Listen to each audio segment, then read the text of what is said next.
خوشی کا موقع آیا. فتح مکہ مسلمانوں کی تاریخ میں خوشی کا سب سے بڑا موقع ہے. آج مسلمان اس شہر میں داخل ہو رہے ہیں فاتحانہ انداز میں جس شہر کی گلیوں میں کل بلال کے پاؤں میں رسی ڈال کر گھسیٹا گیا, زنیرہ کی آنکھیں نکلی, لبینہ کا چمڑا ادھرا, سمیہ کو دولخت کر کے رکھ دیا گیا, خباب کو آگ کے انگاروں پہ لٹایا گیا. آج آپ صلی اللہ علیہ وسلم 10,000 جانثاروں کی چمکتی ہوئی تلواروں کے ساتھ اس شہر میں داخل ہو رہے ہیں. کوئی آپ کا راستہ روکنے والا نہیں. خوشی کا موقع ہے. لیکن آپ غور کرو, آپ صلی اللہ علیہ وسلم نے امت کو کیا سکھایا کہ خوشی کے موقع پر خوشی دینے والے کو نہ بھولو, غم کے موقع پر غم بھیجنے والے کو نہ بھولو. ہمیں تو تھوڑی سی خوشی مل جائے نا, اور تو اور کوئی کونسلر کا معمولی قسم کا الیکشن میں جیت جائے, او پھر بھنگڑے ہیں اور ڈھول ڈھمکا ہے اور یہ ہاں کارکن ناچ رہے ہیں, ہاں خوشی منا رہے ہیں, بھنگڑا ڈال رہے ہیں, فجر سے پہلے دوسری گنتی میں ہار ہی جائے, لیکن ایک دفعہ تو کڑاکا نکال دیتا ہے, کہتے ہیں جی خوشی کا موقع ہے. ہم تو اور کسی طریقے سے اولادوں کی شادیوں میں دیکھیں, ہاں اگر کوئی خاندان کا کوئی بزرگ کوئی دیندار کوشش بھی کرے نا کہ اس خوشی کے موقع پر اللہ کی نافرمانی نہ ہونے پائے, اور تو اور دادیاں نانیاں آگے آ جاتی ہیں, ٹانگیں کمر میں لٹک رہی ہیں, جا جا تو جا ریون چلا لا اپنا مسجد میں بیٹھ, ہاں ہمارا تو ایک ہی پوتا ہے ہم خوشی کریں گے.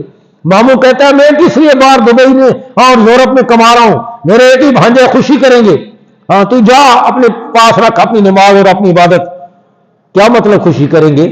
یعنی کھل کر اللہ کی نافرمانی کریں گے, کھل کر اللہ کی بغاوت کریں گے, ناچ کریں گے, بھنگڑا ڈالیں گے, ہاں مرد عورتیں بے پردہ اکٹھے کھڑے ہو کر کھائیں گے, ہر نافرمانی کریں گے.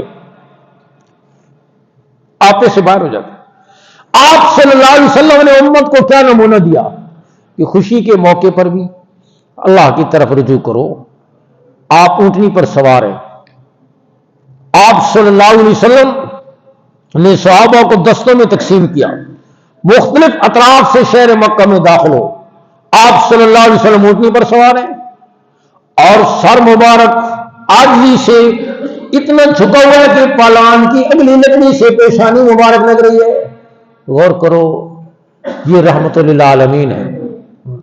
دنیا کے فاتحین نے علاقے فتح کیے, انسانی کھوپڑیوں کے ڈھیر لگائے, ان میں شرابیں پی, لیکن آپ صلی اللہ علیہ وسلم نے فرمایا جو اپنے گھر کا دروازہ بند کر لے اسے بھی امن ہے. ابو سفیان اسی رات مسلمان ہوئے تھے, فرمایا جو ابو سفیان کے گھر میں پناہ لے انہیں بھی امن ہے, جو بیت اللہ میں چلا جائے اسے بھی امن ہے. آپ صلی اللہ علیہ وسلم سر مبارک جھکا ہوا, اور انا فتحنا لک فتحا مبینا سورہ فتح کی آیات کی تلاوت فرماتے ہوئے آپ مکہ مکرمہ میں داخل ہوئے, سیدھے آپ بیت اللہ تشریف لے گئے. 360 بتوں سے بیت اللہ بھرا ہوا تھا, آپ نے اس کو بیت اللہ کو بتوں سے پاک کر کے 8 وقت نماز صلاۃ الفتح ادا فرمائی. اور بعد میں بھی مسلمان فاتحین کا یہ طریقہ چلا آیا کہ وہ فتح کے بعد 8 رکعت نماز یہ صلاۃ الفتح بیت اللہ میں ادا فرماتے. آپ نے امت کو یہ بات سمجھائی کہ خوشی کے موقع پر اللہ کے گھر کی طرف رجوع کرو. آج تو اچھے خاصے لوگ ہاں شادی بیاہ کا موقع آتا ہے, شادی حال میں کھانا کھانے لے گئے, نماز غیر, زور کی نماز غیر, ہاں وہ مرغی کی ایک ٹانگ کی خاطر, وہ میرا گند جو شیور والا ہم کھاتے رہتے ہیں, ہاں اس کی ایک ٹانگ کی خاطر 3 گھنٹے بیٹھے رہتے ہیں. ہاں اور مسجد میں ذرا سا 2 منٹ اوپر ہو جائے نا, مولوی صاحب مصلی پر نہ آئے تو ایسے جیسے کوزے میں جن پھنسے ہوا تھا, تنگ ہوتا ہے بالکل.